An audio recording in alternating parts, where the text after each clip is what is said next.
नमस्कार साथियों, स्वागत है आप सभी का आकाश सर स्टडी पॉइंट पर। तो आप हैं मेरे साथ ऐसे विषय की चर्चा करने के लिए जो कि चैप्टर 2 भाग 2 वन पथ पर शीर्षक से दिया गया है।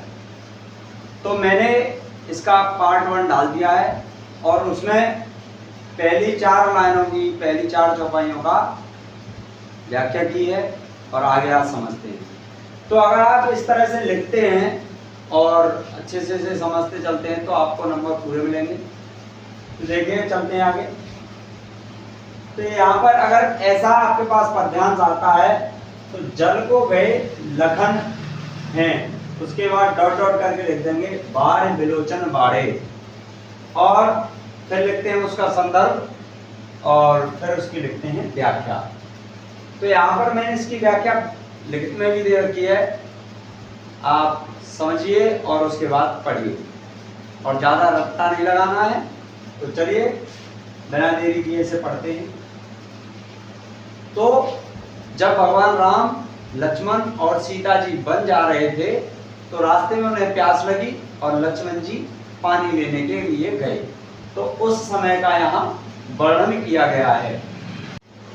जल को गए लगन है लड़का, परिको पिए छां हरी कह डारे, पहुंच फसे बयार करो और पाए पखारे हो मुर डारे। तुलसी रघुवीर प्रियाश्रम जाने, के बैठे बिलम लो कंटक काढ़े, जानकी नाम पने लख्यो पुल को तनवार बिलोचन बाड़े।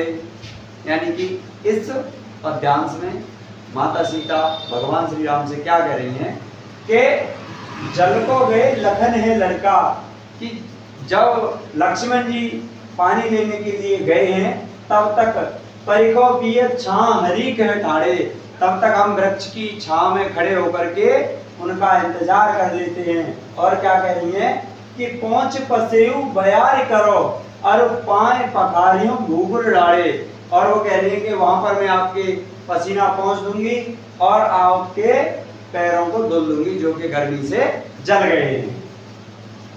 तुलसी रघुवीर प्रियाश्रम जाने, के बैठे बिलम लो कंटक काढ़े।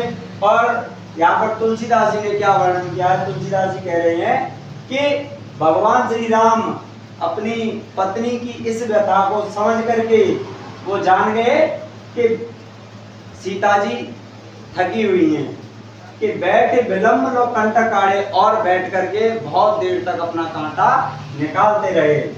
तो जानकी नाह को नेह लग्यो पुल को तनवारे बिलोचन बाड़े। और अब यहाँ पर माता सीता अपने पति के इस प्रेम को जान करके, इस प्रेम को देख करके पुल को तन बार बिलोचन बाड़े, तो उनका शरीर पुलकित हो गया और उनके नेत्रों से अश्रु निकल आए, आंसू निकल आए। तो आप इस तरह से इसकी व्याख्या समझ सकते हैं। और संदर्भ इसका मैंने पार्ट फर्स्ट में करा दिया है और वहीं पर इसका प्रसंग भी बताया गया है, और यहाँ पर व्याख्या मैंने इसकी लिखित में दे दी है, इसका आप स्क्रीनशॉट ले सकते हैं। तो व्याख्या एक बार पढ़ देता हूँ मैं। तो सीता जी भगवान राम से कहती हैं कि लक्ष्मण भैया जल लेने गए हैं, तब तक वृक्ष की छाया के नीचे उनका इंतजार करते हैं, वहां पर आपका पसीना पहुंच दूंगी और गर्मी से जले हुए पैरों को धो दूंगी। तुलसीदास जी कहते हैं कि सीता जी की ऐसी बातें सुनकर राम समझ जाते हैं कि वो बहुत थकी हुई हैं, जिससे वो अपना कांटा देर तक निकालते हैं ताकि सीता जी आराम कर सकें। और सीता जी के पति इस प्रेम को देख करके, सीता जी पति के इस प्रेम को देख करके अत्यंत प्रसन्न हो जाती हैं और उनके नेत्रों से आंसू आ जाते हैं। तो मिलते हैं नेक्स्ट वीडियो में। लाइक एंड सब्सक्राइब करें। Thank you so much.